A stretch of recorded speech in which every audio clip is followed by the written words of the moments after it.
Hello, my dear students. I welcome you all once again to this SYBSC online lecture. Today, we are going to discuss the new concepts of ideal and the real solution, that is, azeotropic mixture and the fractionating column. In the last lecture, we discussed about the PN diagram and the TN diagram, that is, vapor pressure diagram against mole fraction of miscible binary mixtures. Boiling point diagram, that is TN diagram against mole fraction of real solution, that is miscible liquid pairs. In this today's lecture, we are going to see that is azeotropic mixtures and the fractionating column. These are very important. Let me discuss what is meant by azeotropic mixture.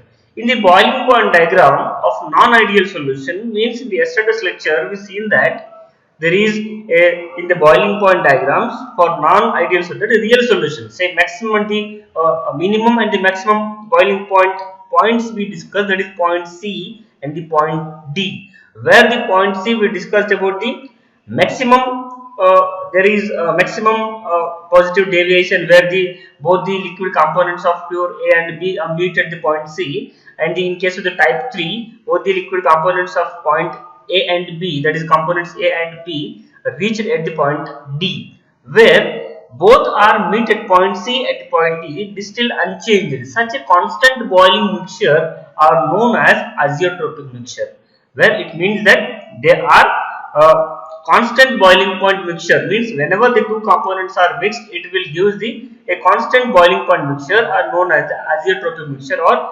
azeotropes. The composition and boiling point of azeotropics are remarkably constant at a given confining pressure, but the total pressure changes, both the boiling points and the compositions of the azeotropes are changes.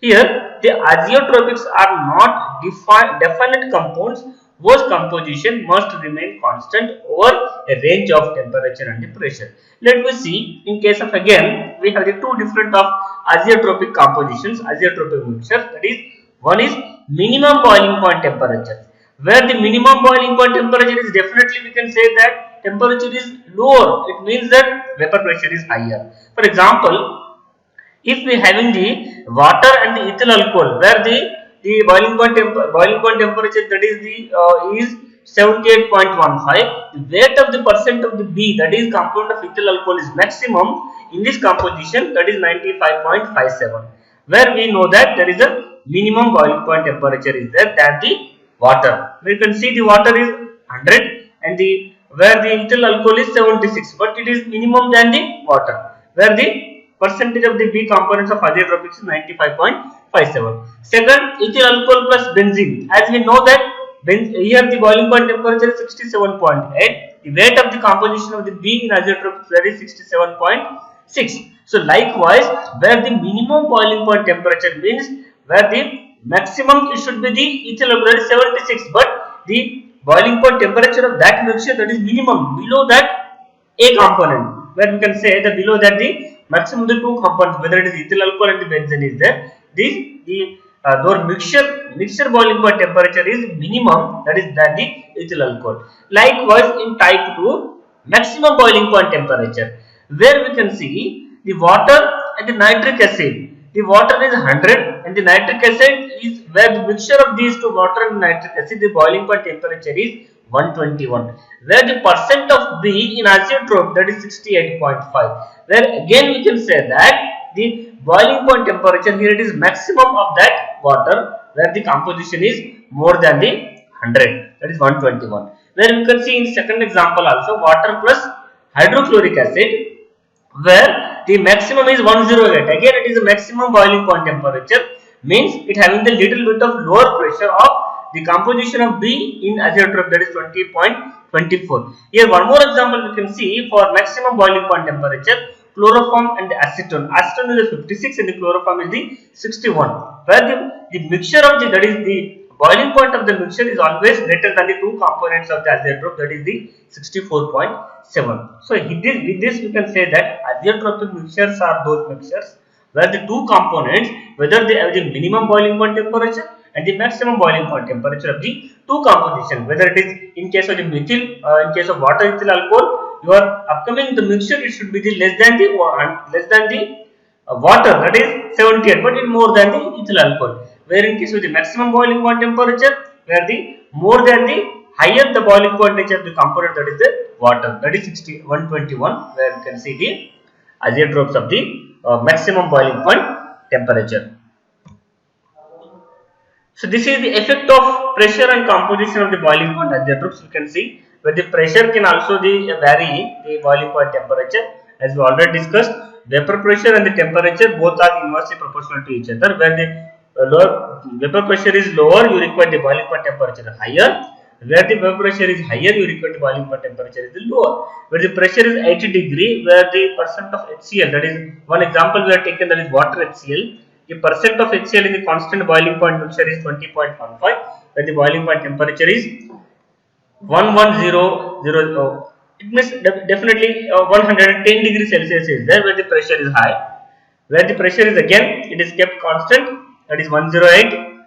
Lower the pressure, it becomes the temperature is composition depends on the 20 point, and the boiling point corresponding temperatures are 101, 110, 108, 106 and the 97.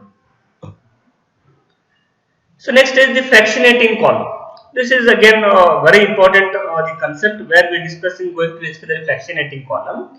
That is, initially the process of separating the components of the mixture by repeated distillation is extremely complicated and tedious.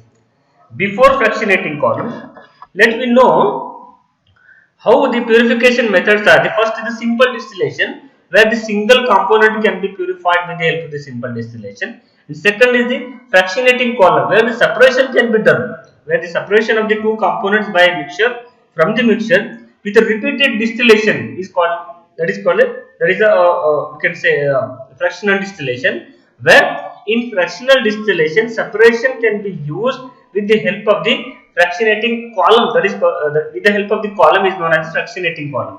In a fractional distillation, simply separation is performed by using the distillation apparatus is called as the fractionating column. That is, in a continuous operation is there. Where in the steam distillation, as we know that again in case of the, we have the one more of the method, that is the steam distillation. In steam distillation, the components can be purified with the help of volatile components or non-volatile components, but there those compounds can be decomposed near to its boiling point temperature. Such a liquid components can be distillated with the help of the steam distillation. But now we are going to study the fractionating column. This is the simple technique for the separation of the two different components from the mixture by the continuous distillation, that is called as the fractional distillation. Where we can see the figure, very simple figure is there. The fractionating column consisting of three parts, that is heated still S, that is the bottom of the figure, that is you can see here S, and the column D and the condenser F. These are the three important parts. Where in the S there is a heated steel is there, and the column D where the separation can be done, and the condenser F where the cooling can be done of the first volatile component. That is, volatile component is passes the above that fractionating column, and the non-volatile component, that is component B, which is removed from the bottom of that fractionating column. We can say the mixture to be separated contains two liquids of A and B, which A is more volatile components than the B. Definitely we always remember, in case of the fractionating column, two different liquid components should be taken. One is the volatile and another one is the non-volatile component, where the more volatile, that is, here we can say more volatile and the less volatile. This less volatile component is always removed from the, separated from the bottom of the column, and the more volatile component which are removed from the top of the column, that is they are condensed and removed from the component of the A, that is more volatile component. Initially the mixture which is preheated, that is A and B, admitted through the E is nothing but where the entrance is there, where the two mixture of A and B can be passes through the entrance of the E. The preheated mixture, where the plates of column D, we can see there is a situation like a columns are situated, where which having the three different fractions, where L1, L2, L3, L4 and L5. Like the different levels are there. The liquid, the liquid becomes the overflow through the L3 to the lower plate, and then on the lower plate. As the whenever heating is there, the vapors of the in the initially in the heating coil, the mixture is taken. Where heating takes place, the more volatile component first vaporizes and then up into the level, first level to the second level and second level to the third level. Likewise, the more volatile component which is enters into the plate wise, that is more volatile components passes toward the upward side, where at the end the gases of the more volatile components and passes through the condenser, where we can see the F is there, that is the condenser. The component A can be removed from the condenser as the vapors are condensed to remove as the component A as the more volatile component. Where in case of the non-volatile component from the bottom at the below the heating coil of the S, where the component B can be removed. Here we can say during which less volatile component B is condensed from the vapor, part of the more volatile component A is vaporized from the liquid. As I told, the more volatile component is first evaporated and they vaporize from the liquid.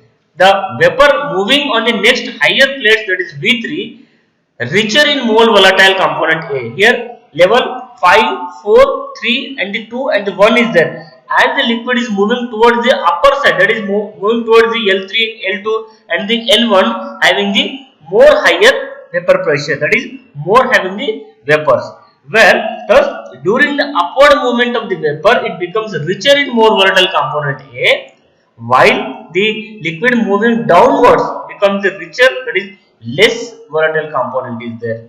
Very simple, where the more volatile component is moving towards the upward direction and less volatile component is moving towards the downward direction.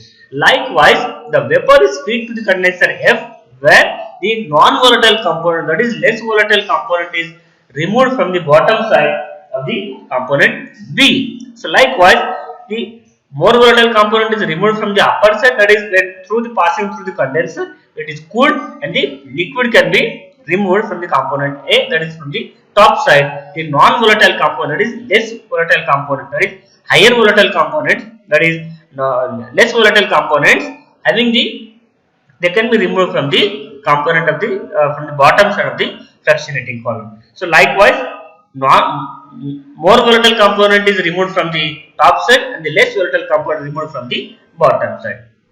So likewise, with the help of the fractionating column, we can separate the more volatile component and the that is less volatile components. Whenever the fractionating column, this process is continuously done.